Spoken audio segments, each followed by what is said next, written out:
Hello students, आज मैं आपको एमएस वर्ड में चेंज केस के ऑप्शन का यूज़ करना बताऊंगी कि कितने टाइप के आपके केसेस होते हैं और उनको आप कैसे एमएस वर्ड पे यूज़ कर सकते हैं। अगर आप नहीं जानते हैं तो थोड़ी सी जानकारी आप ले लीजिए चेंज केस के बारे में।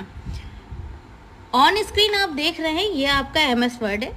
एमएस वर्ड का इंटरफेस है। यहाँ आपके होम ऑप्शन में जो आपका फॉन्ट ग्रुप होता है इस जगह पे ये आपका चेंज केस का ऑप्शन रहता है। चेंज केस के ऑप्शन में आपके 5 टाइप के केसेस रहते हैं।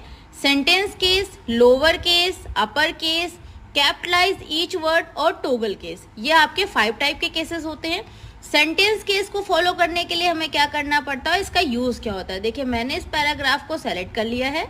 पैराग्राफ को सेलेक्ट करते ही जैसे ही मैं यहाँ पे चेंज केस के ऑप्शन पे जाती हूँ, जैसे ही मैंने इसको सेंटेंस केस में दिया, देखिए पहला वर्ड कैपिटल हो गया, यानी ये सेंटेंस फॉर्म में एक तरीके से इसने वो चीज़ें हमें सेंटेंस फॉर्म में प्रेजेंट कर दी। तो ये आपका सेंटेंस केस हो गया।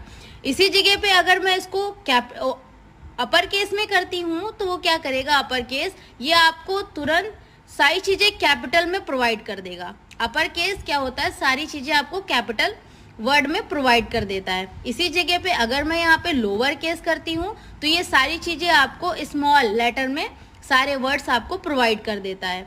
तो अपर केस कैपिटल लेटर के लिए, लोअर केस जो है वो स्मॉल लेटर के लिए।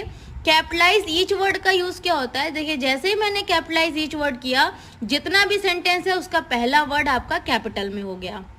अब ये जान लेते हैं कि लास्ट में जो हमारा टोगल केस है इसका यूज़ क्या होता है। ठीक, टोगल केस क्या करता है, ये जस्ट अपोजिट काम करता है। यानी अगर आपका पहला वर्ड कैपिटल था, बाकी स्मॉल थे, तो पहला वर्ड जो है वो स्मॉल कर देगा, बाकी कैपिटल कर देगा। और अगर इसी जगह पे मैंने लोअर केस